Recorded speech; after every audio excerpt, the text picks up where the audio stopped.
Bà ơi, ruộng của bà đã trồng xong rồi. Bà còn có việc gì cần cháu giúp đỡ nữa hay không ạ? Bà cứ nói đi, nếu làm được cháu sẽ cố gắng làm tốt.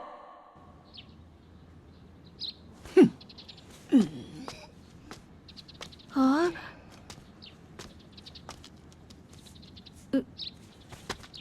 Bà cụ này nhất định có nỗi khổ gì mà không nói ra được, chứ không phải là người xấu đâu Voi à.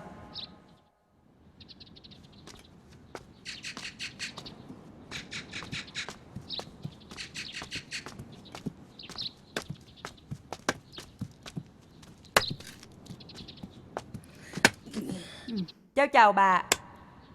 Cháu đến đây thăm bà. Đây là những quả dại mà cháu đã hái ở trên núi xuống. Cháu mời bà ăn thử.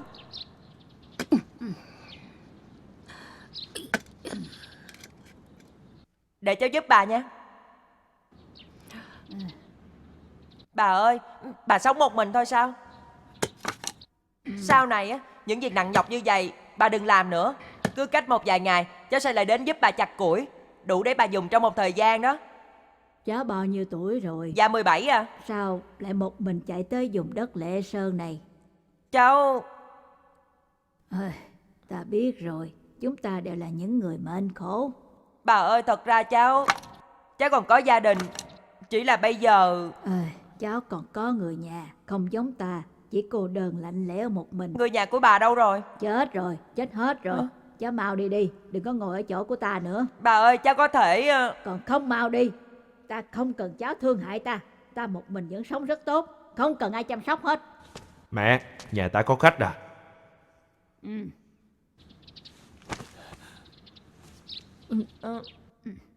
Anh là... Tôi là Thuấn. Mẹ, con có mang lương thực đến cho mẹ. Mẹ có cần thêm gì nữa không ạ? Mẹ, nếu mẹ không nói gì thì con đi đây. Hãy đem đồ ăn của anh đi đi, mang hết đi cho ta. Tự ta cũng có thể nuôi thân. Không cần anh tới đây giả bộ tốt với ta đâu.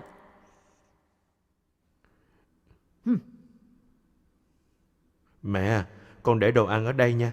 Mẹ nhớ mang vào nhà đó. Đem đi đi, ta không có cần.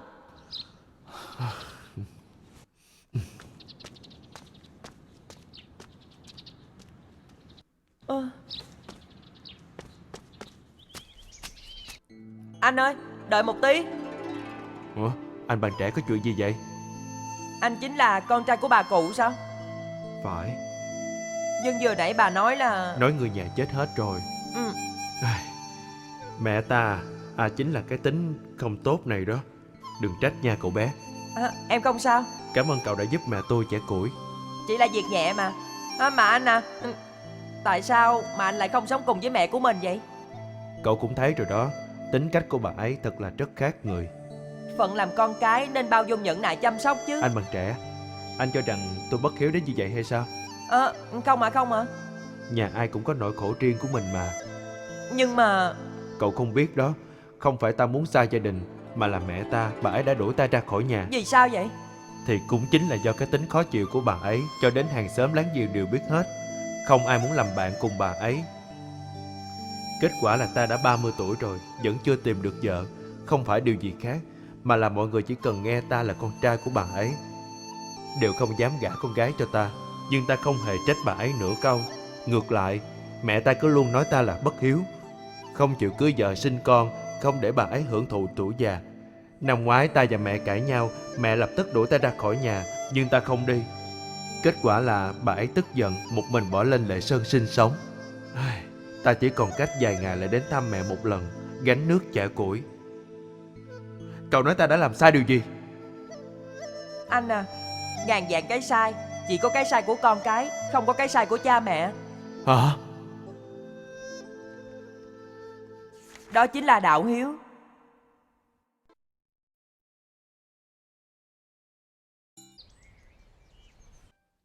Anh trăm ngàn vạn cái sai cũng chỉ có cái sai của con cái, chứ không có cái sai của cha mẹ. Hả? Đó chính là đạo hiếu. Nhưng mà ta vẫn chưa hiểu được đạo lý trong câu nói của cậu. Yêu thương con cái là bản tính của người làm cha làm mẹ. Ngay cả những loài cầm thú cũng có đặc tính này nữa, huống hồ chi là con người. Anh cha mẹ thường hay trách mắng chúng ta vì bản thân chúng ta vẫn chưa làm cho cha mẹ được hài lòng, khiến cho họ phải buồn phiền lo lắng. Nếu tất cả chúng ta đều đã làm tốt trách nhiệm của mình thì cha mẹ sẽ thấy vui vẻ và hạnh phúc hơn cả chúng ta nữa. Anh à, em có thể thấy rõ trong lòng anh cũng rất buồn phiền, lo lắng cho mẹ và cả buồn phiền cho bản thân mình. Anh lo lắng cho sức khỏe và cuộc sống của mẹ mình. Anh đau khổ vì không biết làm gì để mẹ được vui vẻ và hạnh phúc hết. Chỉ có một cách để giải quyết việc này thôi, chính là dùng tấm lòng hiếu đạo của anh để thuyết phục mẹ mình. Nhưng mà tính tình của mẹ ta thì... Chỉ cần anh nhớ là phải luôn nhẹ nhàng. Bà ấy là mẹ anh, bà có thể thù hận con trai của mình được hay sao? Ta biết rồi. Cảm ơn người anh em. Em còn nhỏ mà đã hiểu được đạo lý này. Anh thấy rất hổ thẹn.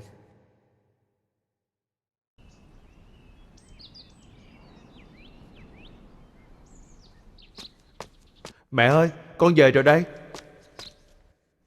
Mày còn tới đây làm gì? Đi đi. Mẹ, con sẽ không đi đâu hết. Con sẽ ở lại đây với mẹ. Mày cút đi cho tao. Tao không cho phép mày ở đây, biết chưa? Mẹ là mẹ của con, thì làm sao con có thể rời xa mẹ được chứ? Có phải là cái thằng nhóc đó biểu mày làm như vậy hay không? Cậu bé đó không phải là thằng nhóc. Nó hiểu được đạo lý còn nhiều hơn cả con nữa. Mẹ, trước đây là con đã sai rồi. Con không nên làm mẹ nổi giận. Giờ con sẽ chuyển đến đây sống cùng mẹ nha. Ruộng hôm nay vẫn còn chưa tưới nước đó. Con sẽ đi liền. Thuấn bắt đầu dẫn voi và đàn chim đến làm ruộng cho nhà bà cụ. Mảnh đất hoang vu trước kia giờ đây đã xanh tươi màu mỡ. Rất nhiều người vì ngưỡng mộ danh tiếng Thuấn bắt đầu đến đây để sinh sống, dìu dắt và hướng dẫn mọi người làm ruộng. Mảnh đất Lệ Sơn nhanh chóng trở nên giàu có. Người đến định cư ngày càng nhiều. Thuấn đã lấy đức cảm hóa con người. Dưới sự cảm hóa của Thuấn, mọi người sống với nhau rất hòa thuận, đều noi theo gương Thuấn, tạo nên không gian ấm áp, lương thiện và giúp đỡ lẫn nhau. Mọi người nhường nhau ruộng đồng, giúp nhau cày cấy. Lệ Sơn càng ngày càng trở nên có sức sống. Trong vòng 1 năm, Thuấn đã khiến cho Lệ Sơn càng ngày đông đúc. 2 năm thì lập ấp và 3 năm đã thành thôn. Những ngày tháng qua đã vất vả cho mày rồi.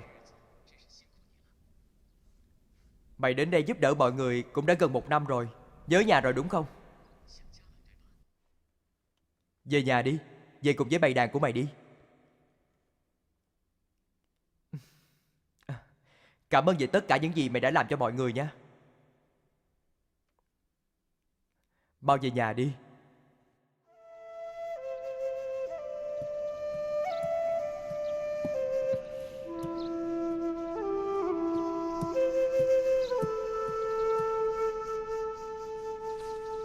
Ta không sao đâu. Mày mau về nhà đi.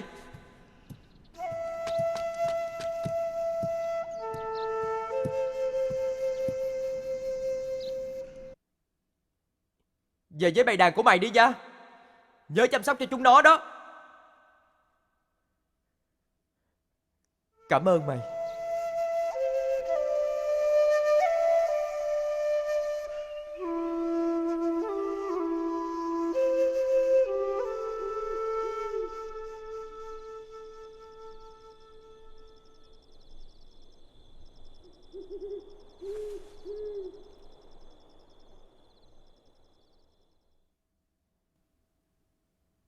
Cha, mẹ, không biết bây giờ cha mẹ đang sống thế nào.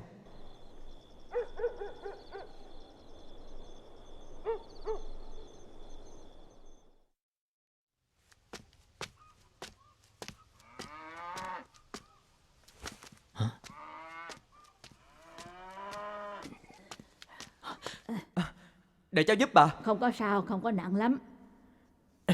Để cho cháu mà. Cháu à, mới sáng sớm cháu tới đây có chuyện gì vậy? Cháu có việc muốn nhờ anh giúp đỡ à? Nó lên núi chặt củi rồi, giờ này chắc cũng sắp về rồi đó.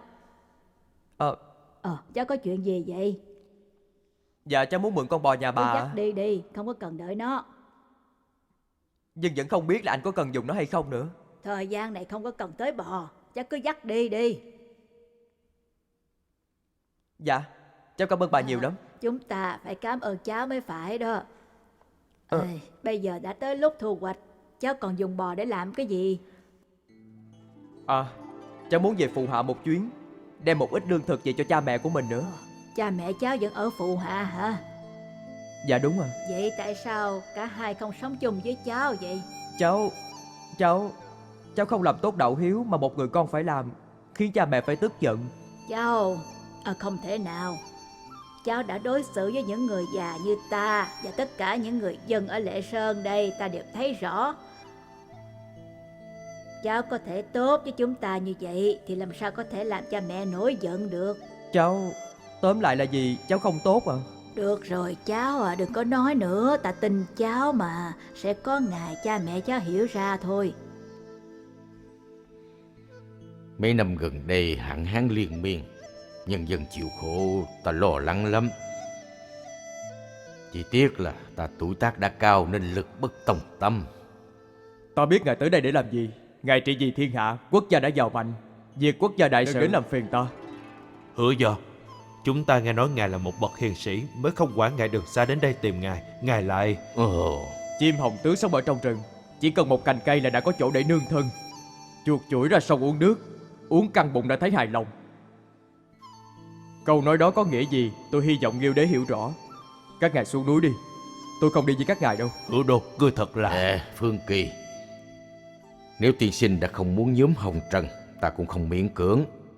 Trước khi đi, xin ngài hãy nói cho ta biết sư phụ của ngài hiện đang ẩn cư ở đâu được không? Ta muốn đến thăm. Nghiêu Đế à, ta rất hiểu sư phụ của ta. Ông ấy thông minh nhưng coi khinh tất cả. Hơn nữa, việc gì cũng không kiên nhẫn, chưa bao giờ tự xem lại bản thân, cũng chưa từng tự nhìn lại xem xét sai sót xuất phát từ đâu. Nếu ngài đến tìm loại người này để bàn việc quốc sự, thì đó chính là đại nạn của quốc gia. Bá tánh sẽ chìm vào nỗi khổ to lớn hơn cả Trần Đại Hồng Thủy nữa. Ông ấy là sư phụ của ngài. Ngài nói xấu sau lưng sư phụ của mình như vậy, thử hỏi đức hạnh của ngài như thế nào? Ngài vẫn không hiểu được tâm tư của ta đâu. Hả? Điều này... Do tiên sinh cũng muốn tốt thôi. Dù gì người ta cần tìm cũng chính là bậc thánh hiền mà ta muốn gửi gắm cho thiên hạ. Ngài đã không vì tình riêng mà nói về sư phụ của mình như vậy, cũng xuất phát từ chính nghĩa và trách nhiệm đối với muôn dân ba tánh. Nghiêu Đế không hổ danh là một bậc minh quân. Tôi có thể tiến cử cho ngài một người. Ông ấy tên là Y Bồ Tử, chính là sư tổ của tôi. Sư tổ mới chính là một bậc đại hiền thật sự. Vậy bây giờ ông ấy ở đâu? Ngài hãy đến khu rừng bên bờ sông Dị Hà mà tìm. Có thể gặp được ông ấy hay không, còn phải xem nhân duyên thế nào nữa. Đa tạ.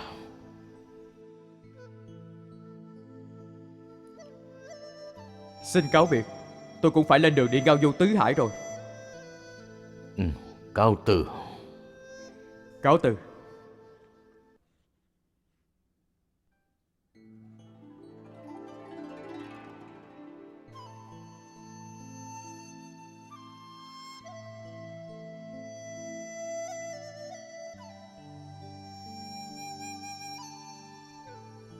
Nghiêu thành kính bái kiến hiền sĩ. Ta từ xa đến đây mong được tiên sinh chỉ giáo. Vua Nghiêu tài đức gian danh thiên hạ, quả thật không sai. Để tìm người kế vị, ngài đi khắp nơi tìm kiếm người tài. Chỉ tiếc là người tài có thể làm vua hiện nay khó mà tìm được trong chốc lát. Để vì thiên hạ muôn dân mà lo lắng, cảm Lời động của tiên trời sinh xanh. đúng với ý ta. Ta chấp chính hơn 70 năm, nay tuổi đã cao, việc triều chính đã lực bất tòng tâm. Vì vậy nông lòng tìm kiếm hiền tài trong thiên hạ, để ba tánh muôn dân sớm thoát cảnh lầm than. Rất mong tiên sinh dốc lòng hiến kế. Để đừng lo lắng, người tài sớm đã giáng thế, cơ duyên chín mùi ắt sẽ gặp được. Mong ngài cất giữ bên mình.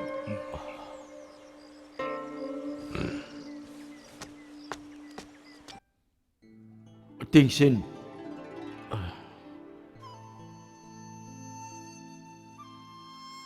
Ngọc trong đá, đá trong ngọc, long phụng thóc, khả thê giác. Hoàng đế, ông ấy nói gì vậy?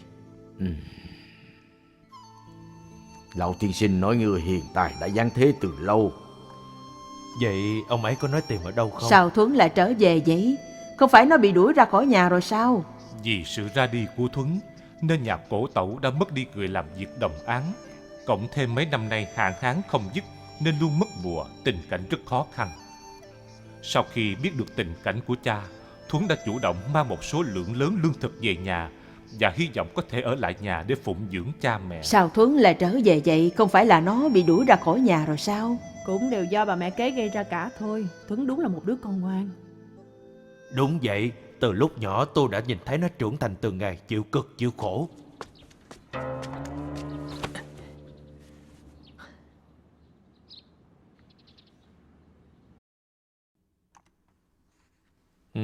Sao ngoài kia đông vậy? Con vào ngay đi, đừng có nhìn nữa. Nhìn tình hình này thì đúng là sức ảnh hưởng của Thuấn rất lớn. Con ít nói đi có được không? Không ai bảo con câm đâu. Cha không ra sao? Cha nó à, thằng con ngoan của ông làm ra như vậy á, thật khiến chúng ta không còn mặt mũi nhìn ai nữa. Nó có thể làm gì chứ? Các vị trưởng bối, lần này tôi trở về mang theo 2 xe lương thực, 1 xe cho cha mẹ tôi. Còn xe này tôi không biết trong số các vị và ai thiếu lương thực, nhưng nếu thiếu thì hãy đến đây lấy nha. Lần này tôi mang không nhiều, nếu nhà ai khó khăn, lần sau tôi sẽ mang nhiều hơn nữa. Thuấn, ta thay mặt bộ lạc Hữu Ngu cảm ơn cháu. Tiểu Dương à, đây là việc mà cháu nên làm à. Mấy năm nay cháu ở ngoài đã chịu cực khổ nhiều rồi. Thế mà, cháu sống rất tốt, cha mẹ của cháu vẫn khỏe chứ ạ?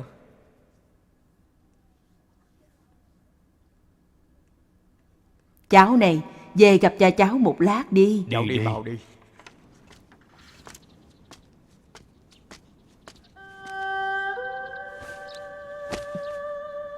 Cha, mẹ, con trai bất hiếu không thể ở nhà hầu hạ song thân, xin cha mẹ thứ lỗi.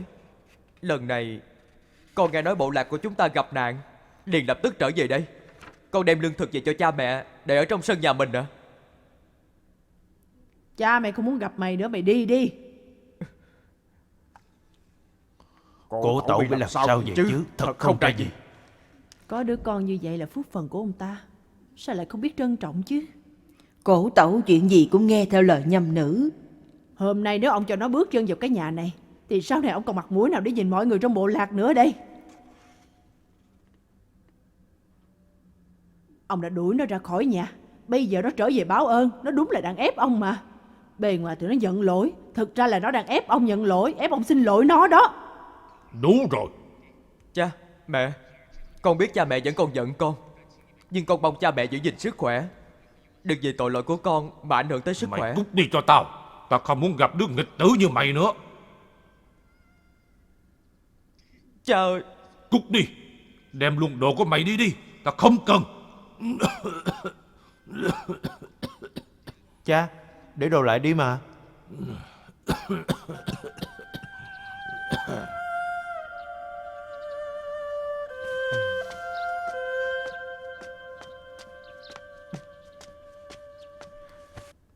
Cháu à, cha cháu còn muốn gặp cháu thì cháu cứ về đi. Cháu yên tâm đi về đi, ta sẽ trông chừng cha của cháu sẽ không có chuyện gì đâu. Cháu cảm ơn các vị trưởng bối đã thay cháu chăm sóc cha. Cháu, lần này cháu về lại càng khiến cha mẹ đau lòng hơn. Cháu không phải là một đứa con ngoan mà. Cháu là một đứa con ngoan, chúng ta đều biết. Thuấn, cháu không chỉ là một đứa con ngoan, mà cháu còn là một bậc đại hiền đại trí. Cháu biết không, bây giờ tất cả các bộ lạc đều đang lưu truyền sự tích về cháu. Việc làm của cháu ở Lệ Sơn đã thành một câu chuyện đẹp. Cháu chính là niềm kiêu hãnh của bộ lạc Hữu Ngu chúng ta. Nhưng mà ngay cả cha mẹ mình cháu còn không chăm sóc được. Cháu à, cháu quay về Lệ Sơn đi, ở đó còn có nhiều người cần đến cháu. Cha mẹ cũng cần có cháu, nhưng mà lần nào cháu cũng khiến cho họ đau lòng hết. Cháu à, sẽ có ngày họ hồi tâm chuyển ý thôi.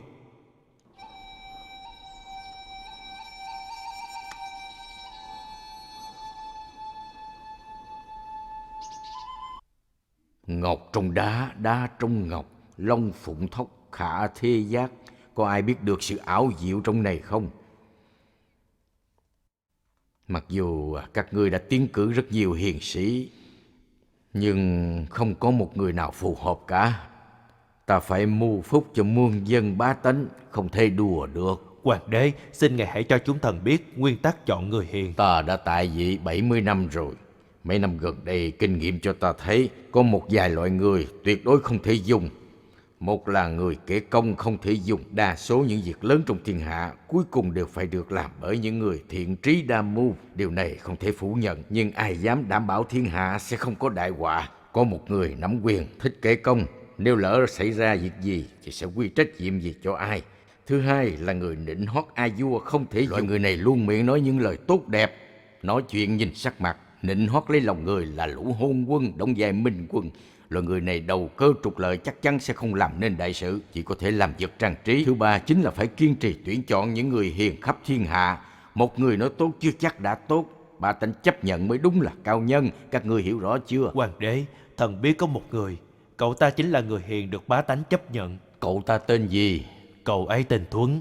Ta đã từng nghe Phương Kỳ nhắc tới, nói rằng chàng trai trẻ này mặc dù không phải là tiểu dương của bộ lạc, nhưng đã biến vùng Lệ Sơn hoang vu thành một mảnh đất đông dân màu mỡ giàu có. Đúng vậy, cậu ấy là người bộ lạc Hữu Ngu, thuộc phạm vi quản lý của Hạ Thần, vì vậy thần biết rõ những việc liên quan đến cậu ấy.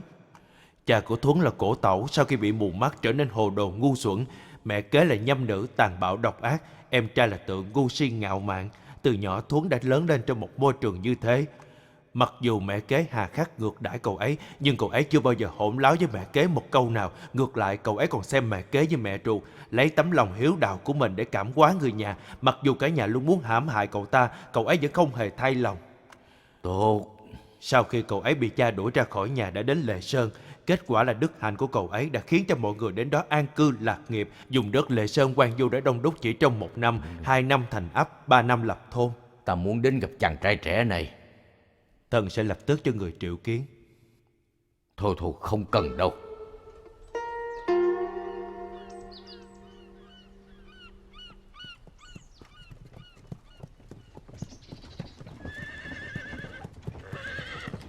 Cha, cha.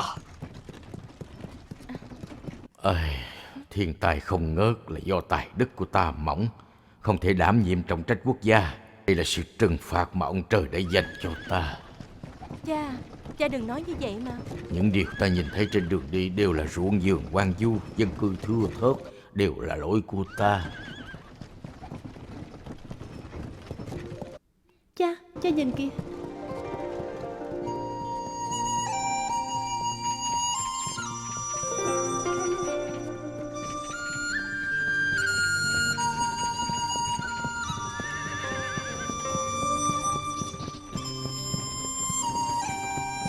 Cha, cha. Đẹp quá à. Hoàng đế đã đến Lệ Sơn rồi.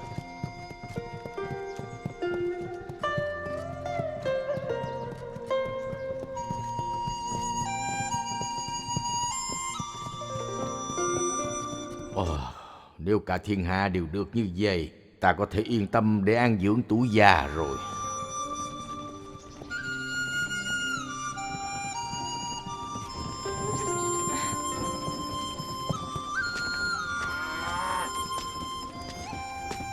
Cha, cha, cha.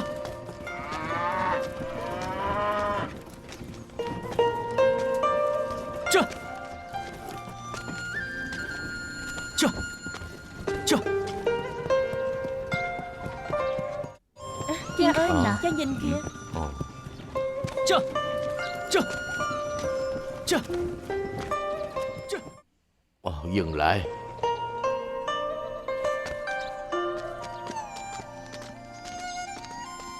Cha, cha, cha.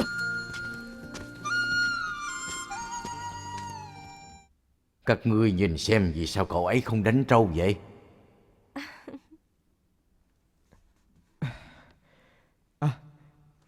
Xin chào lão tiên sinh. Cha ơi, cha mau hỏi anh ta đi.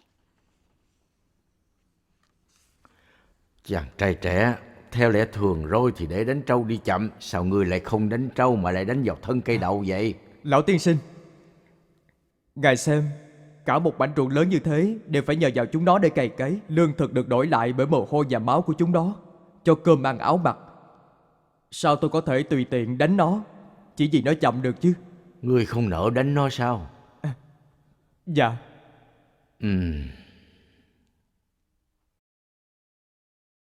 Ký ngụ Cha. đế bản kỵ. Cha, cha.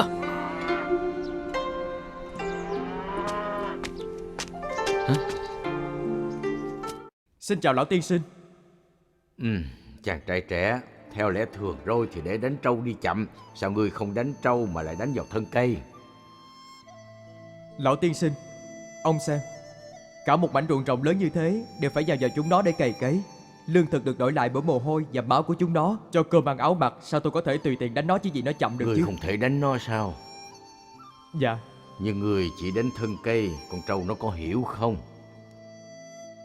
Nếu tôi dùng roi đánh trâu vàng sẽ trách. Nếu đánh trâu đen sẽ trách. Công việc cày cấy vốn đã rất cực nhọc rồi. Nếu tôi còn bắt chúng nó phải chịu đòn nữa thì tôi thực sự không nỡ. Vì vậy tôi không đánh con nào cả, chỉ đánh thân cây thôi. Nếu con nào đi chậm thì tôi sẽ giả đánh thân cây.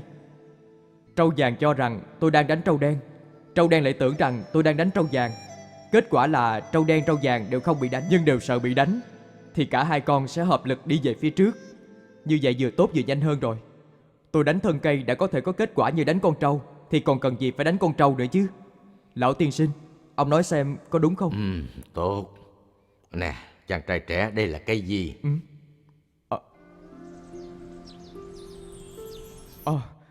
Đây là vật mẹ tôi để lại cho tôi đó. Cho lão phu xem một chút.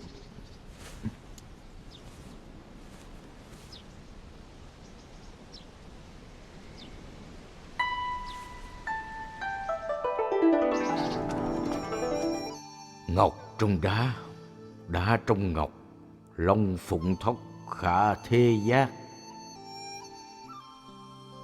Ồ, đã phá được quyền cơ. Chàng trai trẻ, ngươi tên là gì vậy? Cháu tên là Thuấn, còn ông là... Thuấn. Nhà của ngươi ở đâu? Cháu chỉ có một mình thôi, sống ở ngôi nhà tranh ở chân núi đằng kia kìa. Ta sẽ trở lại tìm ngươi, cáo từ. Lão tiên sinh, cháu vẫn chưa biết phải xưng hô với ông như thế nào cho phải phép. Sau này ngươi sẽ biết thôi.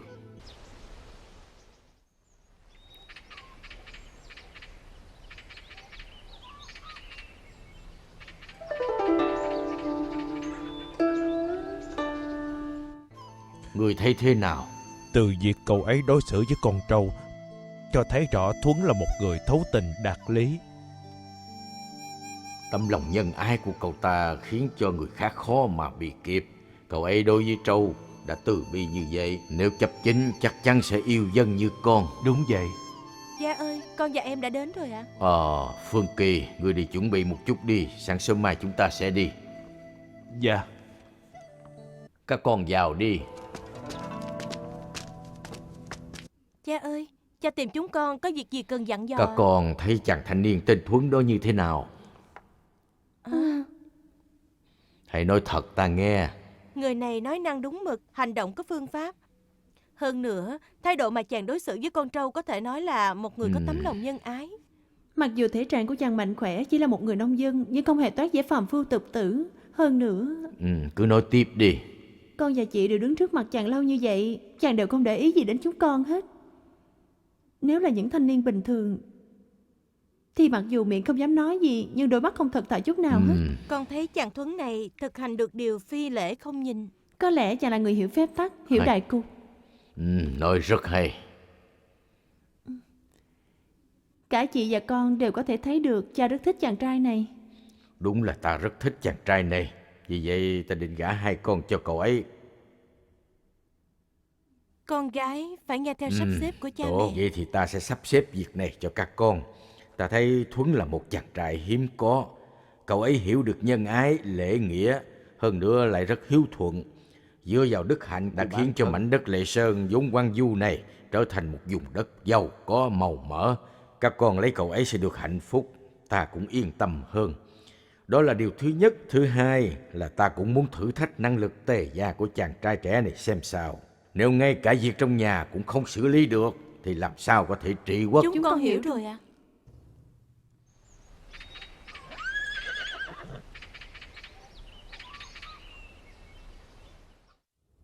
Rồi. Ngươi làm gì vậy? Đứng lên đi. Thuấn không biết bệ hạ giá lâm, hôm nay đã mạo phạm rất nhiều, cầu xin bệ hạ bỏ qua cho. Đứng lên đi. Hôm nay ta đến là muốn thương lượng với ngươi một việc. Xin hãy nói đi ạ. Ta định gả con gái cho ngươi. Không thể được. Không thể được đâu ạ. Tại sao? Thuấn chỉ là một nông dân nghèo khổ, tài phúc hèn mọn, không thể nhận phúc này được đâu ạ. Thuận, ngươi là người như thế nào ta hiểu rất rõ. Vì vậy mới đem con gái gả cho ngươi. Ngươi không cần phải khiêm tốn nữa. Thần... Thuấn, hoàng đế thích nhân phẩm và đức hạnh của ngươi, ngươi đừng chối nữa. Ta thấy ngươi là người hiểu rõ đại cục, sao bây giờ lại không chịu hiểu như vậy? Cái khác ta không nói, hoàng đế tuổi tác đã cao như vậy mà đến tận đây tìm ngươi, lại còn ngỏ ý muốn gả con gái cho ngươi. Đây là phúc phận của ngươi đó. Ngươi sẽ không bắt một người già cả, năn nỉ cả ngày mới chịu nhận lời hay sao? Như vậy sẽ khiến cho mấy rất đau lòng. Cháu không hề có ý đó đâu ạ. Chỉ vì cháu tự thấy mình không xứng đáng thôi. Hoàng đế đã thấy người xứng đáng thì sao lại coi thường bản thân của mình?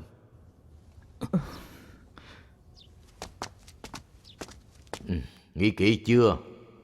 Chỉ là Ngươi nói đi. hôn nhân là việc đại sự của đời người, trước hết phải xin phép cha mẹ rồi mới quyết định được ạ. Ngươi nói cũng có lý.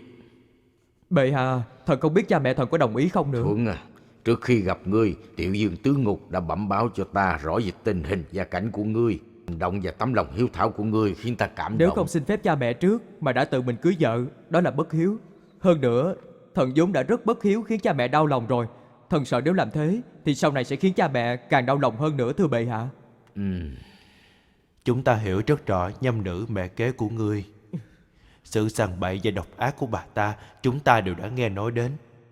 Ngươi nói rất đúng, cưới vợ không xin phép là bất hiếu. Nhưng nếu ngươi nói với bọn họ mà họ không đồng ý, nhưng sau này ngươi vẫn lấy, không phải là càng bất hiếu hơn sao? À, có thể ngươi không biết, có rất nhiều người đã đến nhà của ngươi để cầu thân, nhưng đều bị mẹ kế của ngươi từ chối hết. Điều này là do Tiểu Dương nói với ta. Trai khôn lấy vợ, gái lớn lấy chồng là lẽ thường nhiên trong thiên hạ. Nếu ngươi nói với cha mẹ thì chi bằng ngươi từ bỏ lẽ thường tình này luôn đi. Không báo mà cưới đúng là bất hiếu, nhưng nếu không có người nói giỏi thì càng bất hiếu hơn, là đại bất hiếu. Ngươi nên nhìn nhận vấn đề này từ góc độ lớn hơn. Cháu biết rồi ạ. Thuấn à, ngươi hãy theo ta về đế đô Bình Dương. Hôn sự xong xuôi rồi, các ngươi hãy trở lại Lệ Sơn. Ta định sẽ xây dựng lại nhà mới, kho mới cho các ngươi, còn tặng thêm trâu bò gia súc cho ngươi. Bệ hạ, thần có thể sinh sống dựa vào đôi bàn tay của chính mình mà. Đó không phải là cho ngươi, là cho cha mẹ ngươi. Có nhà cao cửa rộng rồi thì ngươi có thể đón họ về ở chung. Gia cảnh giàu có rồi cũng dễ báo hiếu hơn. Đa tạ bệ hạ. Đứng dậy đi, sau này phải gọi ta là cha rồi đó. Nghiêu đế gả con gái cho Thuấn. Sau khi Thuấn và vợ ở đế đô Bình Dương một thời gian, bèn quay về Lệ Sơn. Lúc này, Nghiêu đế đã xây nhà mới cho Thuấn, tu sửa nhà cửa, kho bãi và tặng cho Thuấn rất nhiều gia súc, còn tặng thêm dải dốc của cải và một cây đàn ngũ huyền cầm cực kỳ tinh xảo. Thuấn vừa về đến nhà mới, liền dẫn ngay vợ là Nga Hoàng đến thăm cha mẹ, không dám chậm trễ. Chàng còn mang về rất nhiều vật dụng mà Nghiêu đế ban thưởng, định mang về cho ba mẹ để tỏ lòng hiếu thảo. Tôi thấy trong mắt nó hoàn toàn không coi ông là cha nữa rồi. Lúc đầu là do ta đuổi nó ra khỏi nhà. Đuổi ra khỏi nhà là một việc, còn cưới vợ mà không xin phép là chuyện khác. Cũng đã cưới xong rồi, bà có nói nữa cũng tác dụng gì.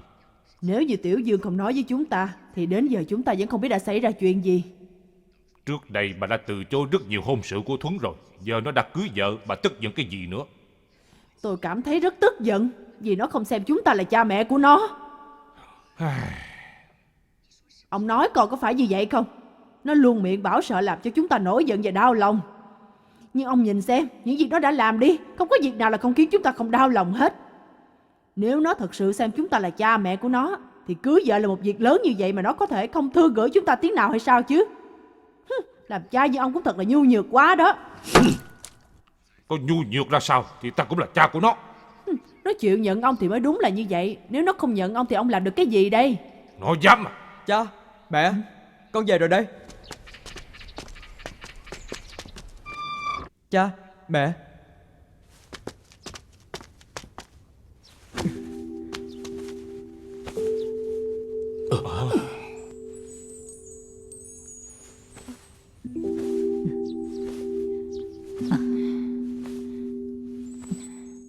Cha, mẹ, con trai bất hiếu, lúc thành hôn không kịp báo cho cha mẹ biết. Xin hãy trách phạt con.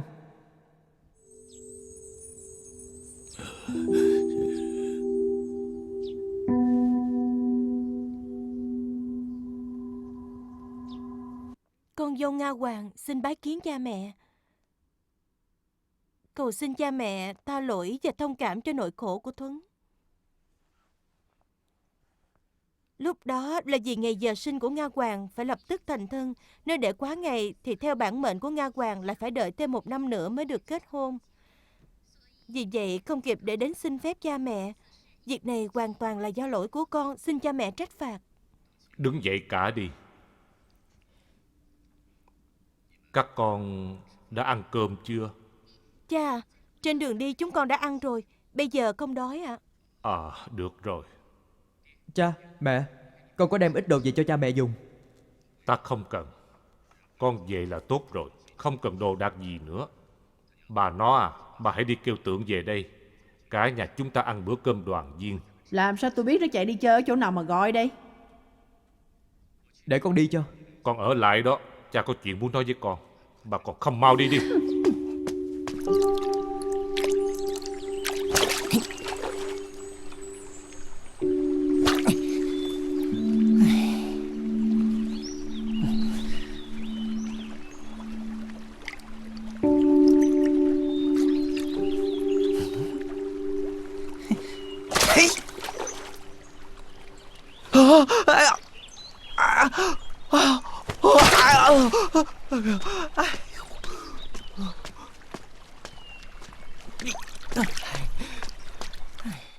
Thằng con xui xẻo kia, mày lên đây cho tao.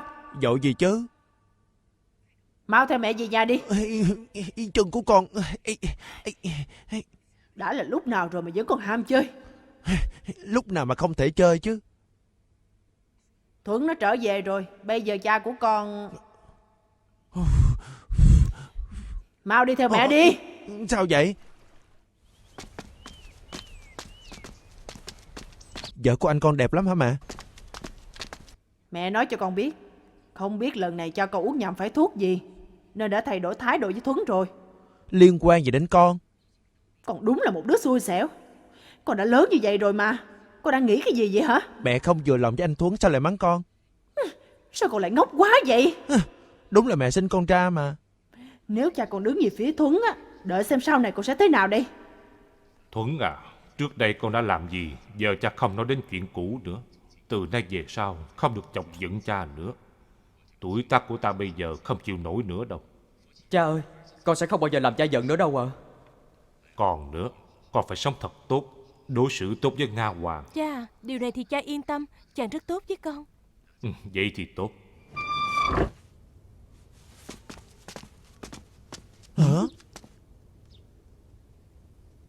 Hả? Em trai.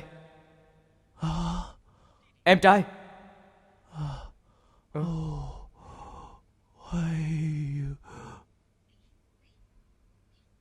Ôi, Sao vậy?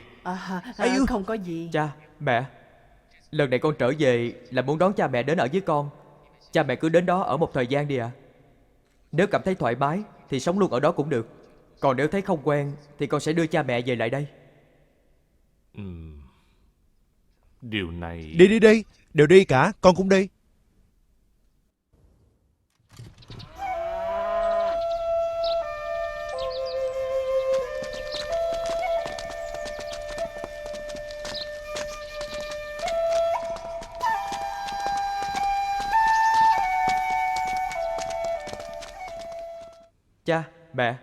Cha mẹ ở căn phòng phía Bắc, em trai ở phía Đông.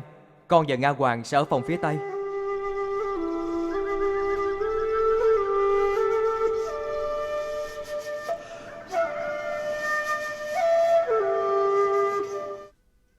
Ở đây đã trữ lương thực đủ cho 2 năm. Sau này kể cả thiên tai hạn hán thế nào cũng không cần phải lo nữa. Ôi trời. Không phải lo những ngày sắp tới nữa rồi. Trữ nhiều lương thực như thế làm gì? Để nuôi chuột hả? Con im đi. 56, 57, 58, 59, 60, 61. Cha nghe vậy đã biết không hề ít rồi. Phải hơn 200 con hả? Dạ thưa cha, trâu bò dê ngựa cộng lại có đến 262 con. Nhiều quá vậy. Anh Thuấn, có nhiều ngựa vậy cho em dạy con để cưỡi nha. Con chỉ có biết chơi thôi.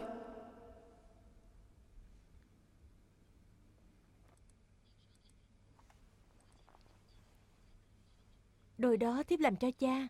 Đêm nay thiếp tranh thủ làm thêm một đôi nữa để cho mẹ. Em trai thì sao? Ngày mai sẽ làm tiếp. Nga Hoàng à, cả đời ta chưa bao giờ vui như thế này hết. Ta thấy cha mẹ vui mừng nên ta cũng rất vui. Cuối cùng họ cũng đã hiểu được tấm lòng của ta, và ta cũng đã có thể báo hiếu hết tất cả khả năng của mình. Đó là việc hạnh phúc nhất của cả đời ta. Chàng hạnh phúc cũng chính là hạnh phúc lớn nhất của thiếp mà. Ta cảm ơn nàng.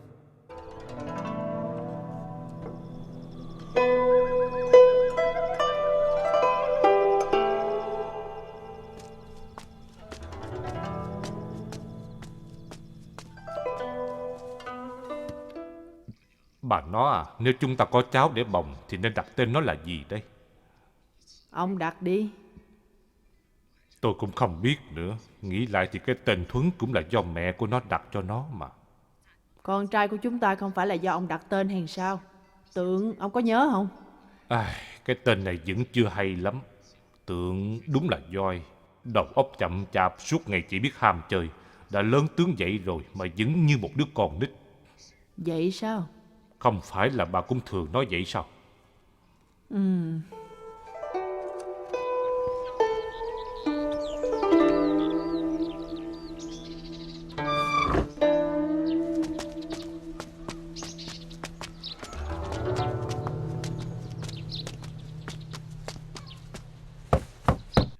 Ai đó? Cha, là chúng con đây. À, tụi con dậy sớm vậy à? Thưa cha, con và Thuấn đến để thỉnh an cha mẹ. Vì vậy cha mẹ không cần phải dậy đâu. Mẹ. Mẹ. Được rồi, về đi. Mẹ à, đây là giày chính tay con làm. Cha và mẹ mỗi người một đôi. Mẹ mang thử xem có vừa chân hay không. Nếu như thấy thoải mái, con sẽ làm thêm vài đôi nữa cho cha mẹ. Được rồi, biết rồi. Mẹ, giờ chúng con đi nấu cơm. Đợi cơm chín rồi sẽ đến mời cha mẹ. Chạy qua chút.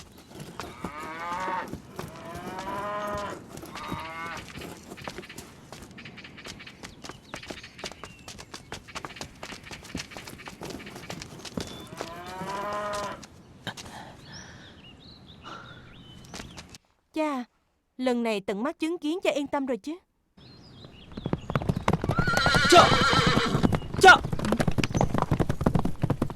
Tượng, con đừng làm hư hết lúa mầm trên đồng ruộng đó. Nhà chúng ta đã có nhiều lương thực rồi, cha lo cái gì chứ?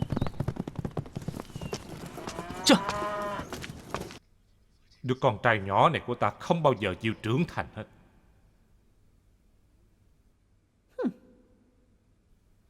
Thuấn à, em trai con từ nhỏ đã ngốc nghếch, lớn lên rồi lại càng hồ đồ ham chơi. Cha, còn con ngốc thì cũng do cha sinh ra. Nếu cha thông minh thì làm sao con ngốc được, phải không mẹ? Con bớt nói một chút đi. Ông đó à, con vẫn còn nhỏ, đương nhiên nó không thể hiểu chuyện được như Thuấn rồi. Nhỏ, suốt ngày chỉ biết nói là tuổi nó còn nhỏ, không hiểu chuyện. Nếu bây giờ nó không bắt đầu tự mình làm việc, ta đợi xem đến lúc nó già rồi thì phải làm sao đây? Giống cha thôi, để con cái nuôi dưỡng. Ta đánh chết ngươi. Cha đừng nổi giận. Em không hiểu chuyện cũng có phần trách nhiệm của người anh là con đây. Ngày mai để con dẫn nó ra đồng làm việc thưa cha. Hey, ai nói là em sẽ ra đồng làm việc vậy hả? Em không có nói đâu đó. Anh còn nói đúng, bắt đầu từ ngày mai con phải học cách làm việc như thế nào. Nghe Con... cha con đi. Mấy tập à?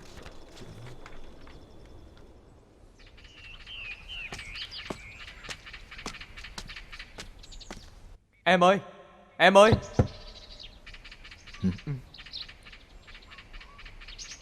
Em ơi, đến giờ dậy rồi. Theo anh ra ruộng thôi. Hôm qua em bị đau bụng, dậy không nổi nữa. Thôi được rồi, chút nữa chị dâu sẽ nấu một ít cháo cho em. Hôm nay nhớ đừng ăn nhiều quá đó. Anh đi đi, cứ mặc kệ em.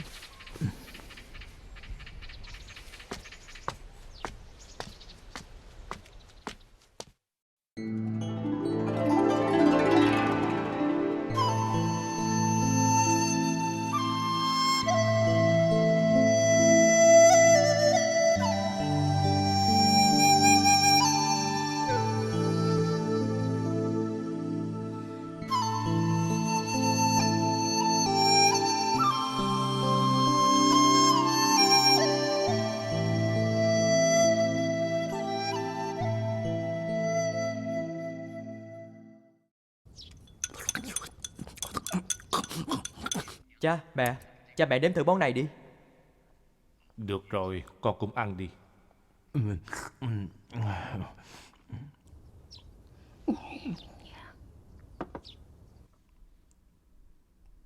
Cha, để con xới thêm cơm cho cha nha. Cha no rồi. Cho thêm chén nữa. Được. Muốn ăn thì tự xới đi, đừng hỗn láo như vậy. Cha, không sao đâu, con đã ăn xong rồi ạ. Đúng vậy.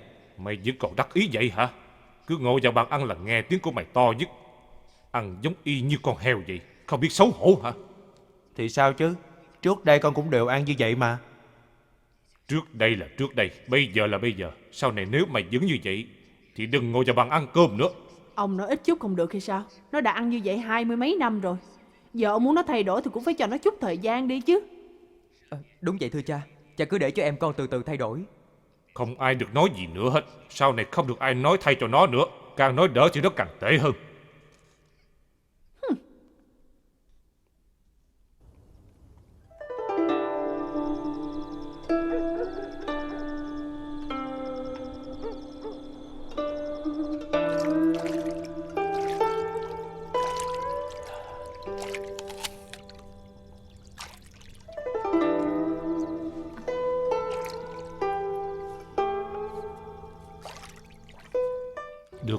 Được rồi con à.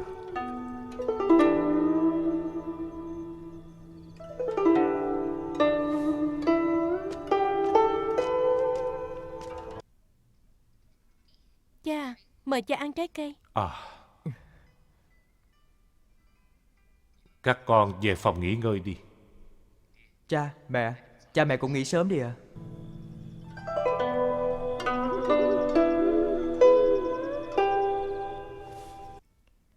Đang làm nhanh thật đó.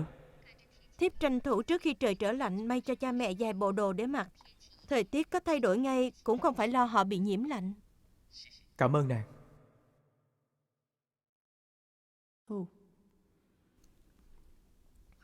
Ông nói tôi nói cái này. Có việc này tôi đã suy nghĩ mấy hôm nay rồi. Có việc gì bà cứ nói đi.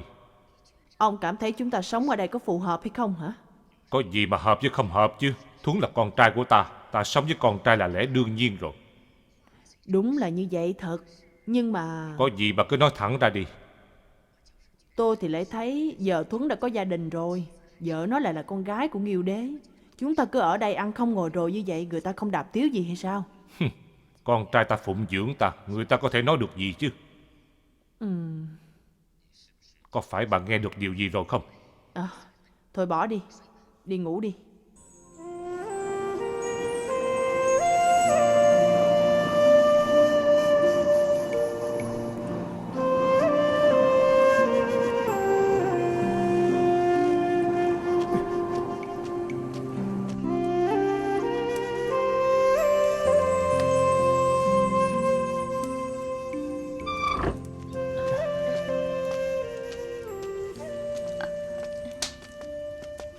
Cứ để cho thiếp, chàng nghỉ ngơi một chút đi.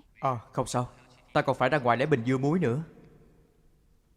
Để thiếp đi lấy, chàng ở trong nhà sưởi ấm một chút nha. Ta không lạnh. Đang ngồi tiếp chuyện với cha mẹ chút đi. Thuấn à, con có thấy Tượng đâu không? Nó không ở trong nhà. Con đi lấy dưa muối rồi chạy ra ngoài tìm nó luôn. Cái thằng trời đánh này không biết chạy đi đâu chơi nữa rồi.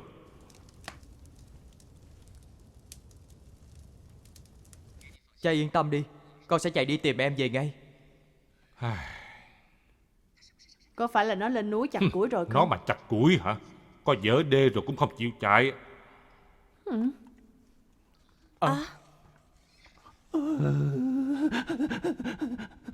Con sao vậy con trai? Hả? Sao vậy con? Mày là gây họa gì nữa vậy? Tượng, em sao vậy? Nè, đến đây ngồi cho ấm đi. Con sao vậy? Nói nhanh đi. Bác ca bị rơi xuống sông, đang Nàng đóng nhanh băng. đi lấy bộ quần áo để cho em thay ngay đi. Dạ, thiếp đi ngay đây. Các con cứ mặc kệ nó.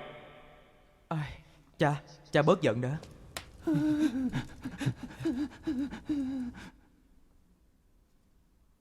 Mày không thể để cho cha mẹ mày bớt lo lắng một chút được hay sao? Con đang bị lạnh cống như vậy rồi, ông đừng có nói nữa mà. Cha, Để con dìu cha vào phòng nghỉ ngơi nha. Cho em ngồi đó sưởi ấm một chút. Nếu để bị phong hàn sẽ rất nguy hiểm. Mẹ, nấu cho con bát canh nồng. Rồi quá.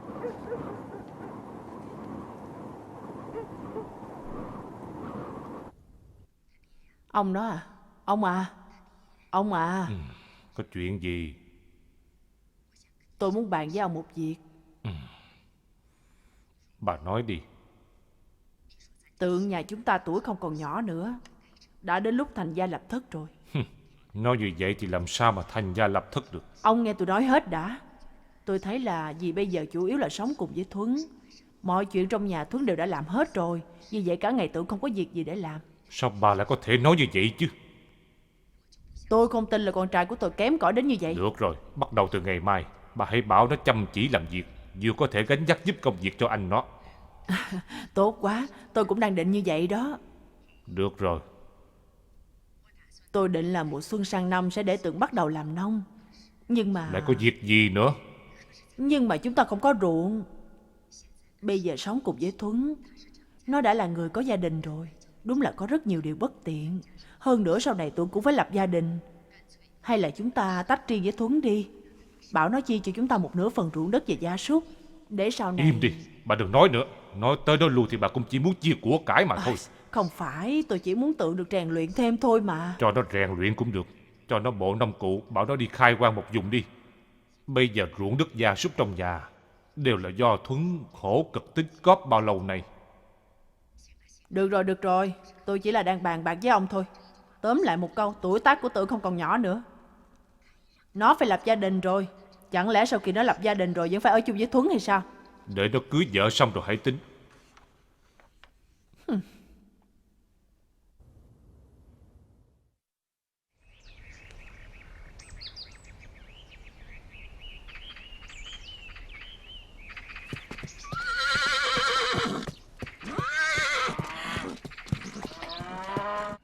Tượng, đến đây, mẹ có việc muốn hỏi con. Có việc gì thì cứ đợi con về thì hãy nói. Con đang định đi đâu vậy hả? Cưỡi ngựa. Con đến đây coi. Chuyện gì nữa? Ngày nào cũng cái bộ dạng ham chơi đó. Mẹ nói cho con biết, nếu như tiếp tục như vậy thì sau này con phải làm sao? Làm sao có chuyện đó được? Nếu con cứ tiếp tục như vậy thì ngay cả vợ cũng không kiếm được đó. Mẹ hỏi con có muốn lấy vợ hay không hả? Lấy vợ làm gì chứ? Để ngày nào cũng phải quản thúc con. Cưới vợ rồi con mới có thể... Sao hả? Nè. Chia nhà xong thì làm sao? Bây giờ có anh Thuấn làm việc không phải tốt hơn hay sao? Tại sao con phải tự mình đi làm ruộng chứ? Con nói nhỏ một chút đi. Không biết là mẹ đang nghĩ gì nữa. Hả? Cưới vợ thì còn được. À hả? Nhưng mà mẹ phải chọn cho con một người đẹp như Nga Hoàng đó nha. Chà.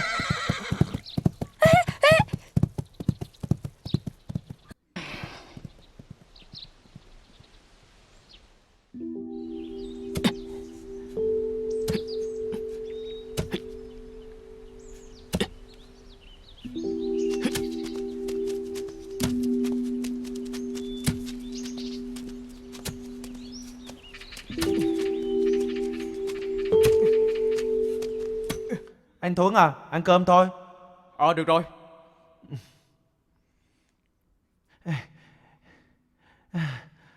Đi cả đoạn đường đến đây ta cũng cảm thấy đói rồi. Em trai, sao em không ở nhà ăn cơm với cha mẹ vậy? Em muốn ra ngoài lanh quanh một lát. Em nên ở nhà ăn cơm với cha mẹ chứ. Được rồi. Ăn cơm thôi.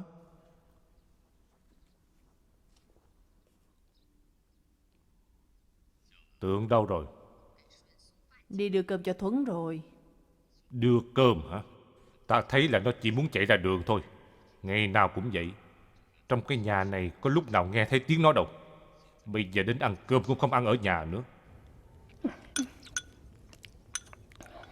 Không phải bà nói mùa xuân thì cho nó ra làm ruộng hả? Đừng có nhắc chuyện đó nữa. Những gì cần nói tôi cũng đã nói hết với nó rồi. Có thể làm cách nào được nữa đây? Không có cách nào. Đợi đến lúc tôi nổi giận rồi á, thì tôi đuổi nó đi ra khỏi nhà này, xem sau này nó ăn cái gì. Ông nói những điều này làm cái gì hả? Ta không tin là không trị được đứa con này.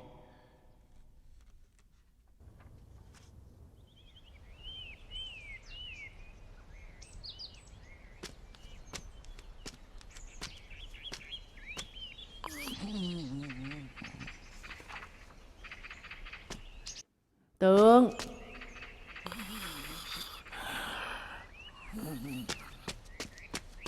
thằng con này thiệt là... Mau dậy đi. Vậy nữa đây. Con không thể như vậy được. Phiền phức quá. Cha con còn đang định đuổi con ra khỏi nhà rồi đó. Con vẫn có thể ngủ được hay sao? Cha dựa vào đâu mà đuổi con chứ? Con không phải vì Thuấn sao? Anh Thuấn thì sao? Cha con giờ đã mê muội vì bị Thuấn lừa rồi. Cái gì cũng cho là Thuấn đúng hết. Vậy phải làm gì?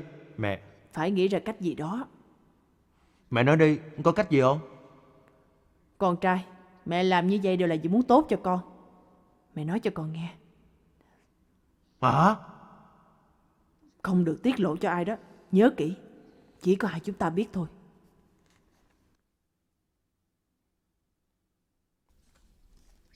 Theo tôi thì cứ để Thuấn đi xem thử đi. Xuống giếng phải cẩn thận đó. Biết rồi. Chúng ta đào giếng sâu hơn một chút, sau này lấy nước sẽ tiện hơn mà. Nhất định phải chú ý an toàn. Yên tâm đi, không có chuyện gì đâu.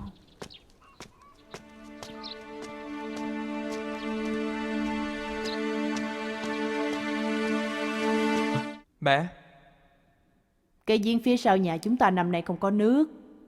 Cha con kêu con đi xem thử. dạ, con đi ngay.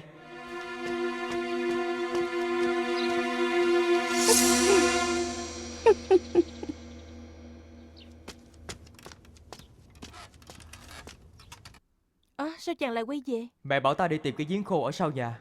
À, Ta đi đây. đợi một chút.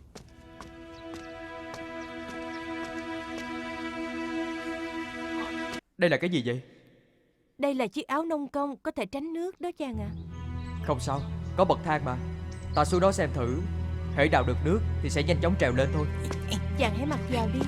Hãy nghe lời tiếp đi, có được không? Được rồi.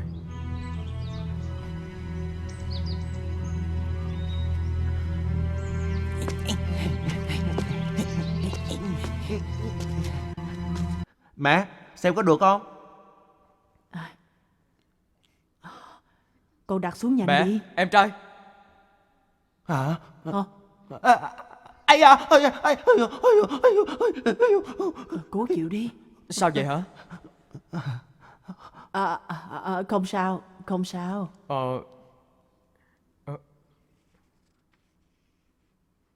Sao cục đá lại nằm ở đây? Rơi trúng chân sao? Em không biết. Con hãy nhanh xuống dưới giếng xem sao đi. Dạ.